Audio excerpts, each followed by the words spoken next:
जैसे आपको पता है मैंने इतने सारे वर्कशॉप किए हैं आपके लिए और सब में हम जीन्स और क्रोमोसोम के बारे में भी बात करते हैं और आयुर्वेद में उसके बारे में बहुत ही डिटेल में 5000 साल पहले लिख चुके हैं आयुर्वेद में। तो आयुर्वेद में इसको हम बता एज अ प्रकृति हम समझ सकते हैं, जैसे कि शुक्र शोणित जीव संयोगे तू खलु कुक्षि गते इति गर्भ संज्ञा, यानी स्पर्म और ओवम ये दोनों जब आपस में मिलते हैं यूट्रस के अंदर और उसको अच्छी प्रकार के सब खाद्य वगैरह जब मिलते हैं तब जाकर एक अच्छा संतान या अच्छा गर्भ पैदा होता है, ऐसा आयुर्वेद में कहा गया है। जिसको हम जीन क्रोमोसोम और जेनेटिक्स के साथ ऑलवेज कनेक्ट कर सकते हैं, क्योंकि ये सारी चीजें एक दूसरे से एकदम अच्छी तरह से कनेक्टेड है। जैसे कि आयुर्वेद में 5000 साल पहले ही टीबी के बारे में बताया है, पूरा डिस्क्रिप्शन टीबी के बारे में बताया है। इवन कोरोना के बारे में जनपदोध्वंस अध्याय में ऑलरेडी लिखा हुआ है कि जिस प्रकार से हवा पॉल्यूट होगी या लोग एक दूसरे को किस प्रकार से संक्रमित करेंगे और पूरी दुनिया इस प्रकार के रोगों से ग्रसित हो जाएगी। तो आयुर्वेद में हर एक चीजों के बारे में बहुत ही डिटेल में बताया गया है। तो डेफिनेटली जीन्स और क्रोमोसोम के बारे में और आयुर्जीनोमिक्स एक बहुत ही बड़ा वास्ट टॉपिक है जिसमें हर एक चीजों के बारे में बताया है। जैसे कि आप बिलीव नहीं होगा आपको, एक ट्यूबरकुलोसिस की जब ट्रीटमेंट करते हैं एलोपैथ में डॉक्टर लोग, तो लीवर अफेक्ट होता है उसमें। तो लीवर को अफेक्ट जो होता है उसको ठीक करने के लिए अब धीरे धीरे आयुर्वेदिक दवाइयां एलोपैथिक में देने लगे हैं, क्योंकि ये जो दवाइयां होती है वो आपकी जीन्स के और क्रोमोसोम पे भी फायदा करती है। अगर आपके पेरेंट्स की जीन्स या क्रोमोसोम में लिवर डिसीजेस होते हैं तो आपको वो पास ऑन होना बहुत स्वाभाविक होता है और उसको आप आयुर्वेद से ठीक कर सकते हैं। वैसे ही आयुर्वेद में मातृज पितृ जैसे अवयव बताए हैं, जैसे कि जितने भी सॉफ्ट ऑर्गन्स के डिसीजेस है वो हम हमारे माता के पास से हमारे अंदर लेते हैं, और जितने भी हार्ड ऑर्गन्स के डिसीजेस है वो हमारे फादर से हमको इनहेरिट होते हैं, ऐसा आयुर्वेद में बताया है। तो अगर हम पहले से ही ये सब की जानकारी रखते हैं तो हम आगे जाके इन डिसीजेस को प्रिवेंट कर सकते हैं। और जैसे कि आपके जितने भी नए स्टूडेंट्स बने हैं उनको मैं बताना चाहूंगी कि आयुर्वेद में 5000 साल पहले ही बताया है कि आप अच्छे चिकित्सक या अच्छे डॉक्टर बनने के लिए आपके अंदर कौन कौन से गुण होने चाहिए। तो उसमें बहुत सारे गुण में एक गुण ऐसा है कि आप दक्ष होने चाहिए, आप एकदम एक्सपर्ट होने चाहिए, आपको अच्छा नॉलेज होना चाहिए। आप जो कर रहे हैं उसके बारे में आपको प्रैक्टिकल एक्सपीरियंस भी होना चाहिए। जैसे कि मैं हमेशा कहती हूँ, knowing is not doing but doing is doing. तो सिर्फ नॉलेज लेकर आपको आगे नहीं बढ़ना है, आपको वो प्रैक्टिस में लाना है।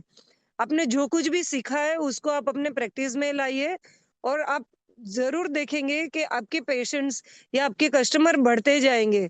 जैसे कि मैंने जब शुरुआत की थी, मैं एक इंटीग्रेटेड डॉक्टर हूँ, जैसे कि मैंने एलोपैथ और आयुर्वेद दोनों में मैंने स्टडी किया है, इंटीग्रेटेड कोर्स।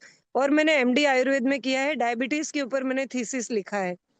तो जब मैं मेरा प्रैक्टिस करती थी तब शुरू शुरू में मेरे पास एक या दो मरीज आते थे, पर जैसे ही मैंने आयुर्वेद का प्रैक्टिस शुरू किया, नाड़ी वैद्य बनी मैंने नाड़ी देखकर लोगों को अपना बताना शुरू किया, उनको उनके प्रॉब्लम। तो दो में से मेरे पेशेंट 20 हो गए, 20 से 200 हो गए, और धीरे धीरे तो आज लाखों में मैंने लोगों को देख लिया है, not only in India but all over the world. क्यों? क्योंकि मैंने जो कुछ भी सीखा था मेरे गुरुओं से, मेरे नाना जी जो कि वैद्य थे उनसे भी मुझे बहुत सारा नॉलेज मिला। तो ये सबको मैंने प्रैक्टिस में लाना शुरू किया, और हर एक चीजें मैंने जब प्रैक्टिस करना शुरू की तो अपने आप लोगों को रिजल्ट मिलने लगा, आर्थराइटिस में, डायबिटीज में, कोलेस्ट्रॉल में, ओबेसिटी में। और जितने जितने मतलब लोग कहते हैं कि ये बीमारी का कोई भी इलाज नहीं है, वैसे वैसे लोगों को इसमें रिजल्ट मिलने लगा। जैसे मैं आपको मेरा खुद का एग्जांपल दूंगी, मेरा एक बहुत खराब कार एक्सीडेंट हो गया था। मेरी रेडियल नर्व काफी डैमेज हो गई थी, मेरा हाथ पैरालाइज हो गया था आज से 11 साल पहले। और जब डॉक्टरों ने कहा कि हमेशा के लिए ऐसा ही रहेगा, पैरालाइज रहेगा, तब मैंने कहा नहीं, ये तो चैलेंज है, मैं खुद इतने लोगों को ठीक कर चुकी हूँ तो मैं क्यों अपने आप को नहीं ठीक कर पाऊंगी। तब मैंने पूरी तरह से मेरा आयुर्वेदिक डाइट, लाइफस्टाइल, पंचकर्म ये सब किया, और विद इन 8 to 9 मंथ्स मेरा हाथ पूरी तरह से रिपेयर हो गया। आज मैं 25-25 किलो वजन भी उठाकर पूरी दुनिया में ट्रैवल करती हूँ। तो अगर आप प्रॉपर तरीके से आयुर्वेद का यूज करोगे, आपका डाइट सुधारोगे, लाइफस्टाइल, होम रेमेडीज ये सब आयुर्वेद के अनुसार करोगे, तो आई एम 100% श्योर आपको रिजल्ट आना ही आना है। वैसे ही आपने जैसे जीन्स के बारे में स्टडी किया है, डीएनए का स्टडी किया है, वो सबको आप प्रैक्टिस में लाइए तो आपको ज़रूर इसमें रिजल्ट मिलेगा। और आपने देखा होगा बहुत सारे इनफर्टिलिटी कपल्स मेरे पास है, जिन्होंने 4-4 5-5 आईवीएफ करने के बाद भी वो फेल हो गए हैं, उनको रिजल्ट नहीं मिला है, 15 साल हो गए शादी को, उनको बच्चे नहीं होते हैं।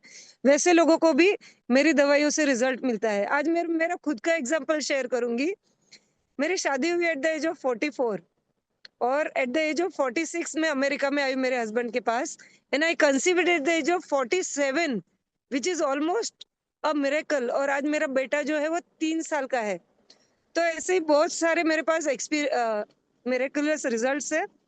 तो ऐसे ही रिजल्ट्स अगर आप भी पाना चाहते हो तो आप जो भी सीखते हो उसको आप प्रैक्टिस में लाओ और आई एम डेफिनेटली श्योर आप सब सक्सेस करोगे और आपको बहुत ही अच्छा प्राउड महसूस होगा कि आपने इतना अच्छा स्टडी किया है। और आपको कभी भी मेरा गाइडेंस की ज़रूरत पड़े तो आप हमेशा मुझे कांटेक्ट कर सकते हो। और मेरे बहुत सारे वीडियोज़ हैं यूट्यूब पे स्टैन सर के साथ भी है और मेरी खुद की भी यूट्यूब चैनल है डॉक्टर सुमिता प्रजापति। उस पे आप जाकर देख सकते हो बहुत सारे डिसीज़ के Ayurvedic diet, lifestyle, home remedy आपके दोषों के अनुसार यानी अगर वात प्रकृति है, पित्त प्रकृति है, कफ प्रकृति है, तो आपको कौन-सी डाइट या लाइफ़स्टाइल करनी चाहिए, आपको कौन-सी होम रेमेडीज़ करनी चाहिए, ये सब जानकारी आप हासिल कर सकते हो। Thank you so much.